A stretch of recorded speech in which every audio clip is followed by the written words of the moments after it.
Hello everyone. दो तरह की सेल की एंट्री होती है। सेल्स की दो तरह की एंट्री होती है, आज हम डिस्कस करेंगे। एक सबसे आज हम क्रेडिट सेल के बारे में सुनकर डिस्कस करेंगे। एक होती है हमारी कैश सेल्स की एंट्री और एक होती है क्रेडिट सेल्स की एंट्री। ठीक है, क्रेडिट सेल की एंट्री की आज हम डिस्कस करेंगे।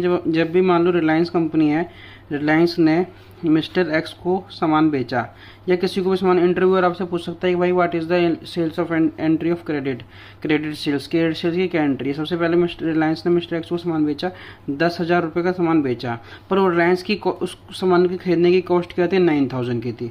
सबसे पहले आप ये सेल्स की एंट्री उसको बताओगे, उसको बोलोगे कि अगर हमने मिस्टर एक्स को बेचा, अगर उसको हमेशा क्रेडिट सेल की एंट्री बतानी है।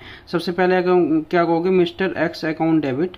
मिस्टर एक्स हमारा डेटर्स है, डेटर्स कहते हैं, इसको ही अकाउंट रिसीवेबल भी कहा जाता है। ठीक है, मिस्टर एक्स अकाउंट डेबिट, ठीक है, टू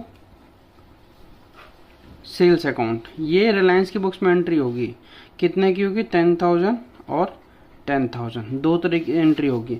अब इसमें बैलेंस शीट में इसका क्या इफेक्ट पड़ेगा। अब हमारा असेट्स, प्रॉफिट एंड लॉस और बैलेंस शीट और प्रॉफिट एंड लॉस हमेशा हमारा टैली होना चाहिए। ठीक है, सेल्स है हमारा प्रॉफिट एंड लॉस का आइटम है, सेल्स हमारा कौन सा आइटम है, profit and loss, nominal account है, तो यहाँ पे चले जाएगा सेल्स। ठीक है, प्रॉफिट एंड लॉस में 10,000। ठीक है, अब ये डेटर्स हमारा असेट्स है, डेटर्स हमारा क्या है, असेट्स, क्योंकि इसके हमें पैसे लेने हैं, तो मिस्टर ए डेटर्स में चले जाएगा 10,000। ठीक है, 10,000 से हमारा डेटर बढ़ गया और सेल हमारा 10,000 से बढ़ गया। अब रिलायंस के पास ये सामान कॉस्ट 9,000 का है, मतलब रिलायंस की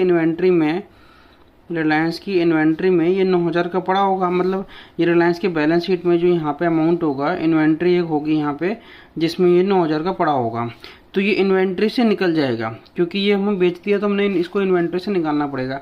तो हम क्या करेंगे, इन्वेंट्री में 9,000 का माइनस कर देंगे। यहाँ पे कितना आ गया, नेट 1,000।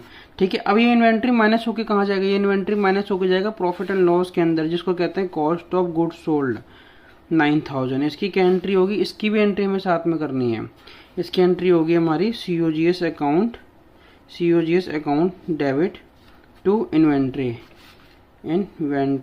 ठीक है, इन्वेंट्री क्रेडिट हुआ, सीओजीएस डेबिट हुआ, 9,000 से debit all expenses and losses, तो डेबिट कर दिया, यहाँ पे डेबिट साइड में आ गया। प्रॉफिट हमारा कितना आ गया, 1,000। प्रॉफिट हमारा बैलेंस शीट के रिजर्व एंड सरप्लस में जाता है 1,000। अब हमारा बैलेंस शीट भी 1,000 आ गया, बैलेंस शीट भी टैली हो गया, इधर भी 1,000 इधर भी 1,000, और प्रॉफिट एंड लॉस भी टैली हो गया, 10,000 और 10,000। तो हमेशा जब भी आपको एंट्री बताएं तो इस तरीके से बतानी है कि जिससे उसका आपको इंप्रेशन अच्छा पड़े और उसको सारी चीज़ समझ आ जाए। तो इसका आप स्क्रीनशॉट ले लो धीरे धीरे करके, और इसको अच्छी तरह समझो और बताओ मुझे कि आपको समझ आ रहा है इसके अंदर। अगर कोई डाउट है, कोई और एंट्री पूछनी है तो प्लीज़ कमेंट कर दो।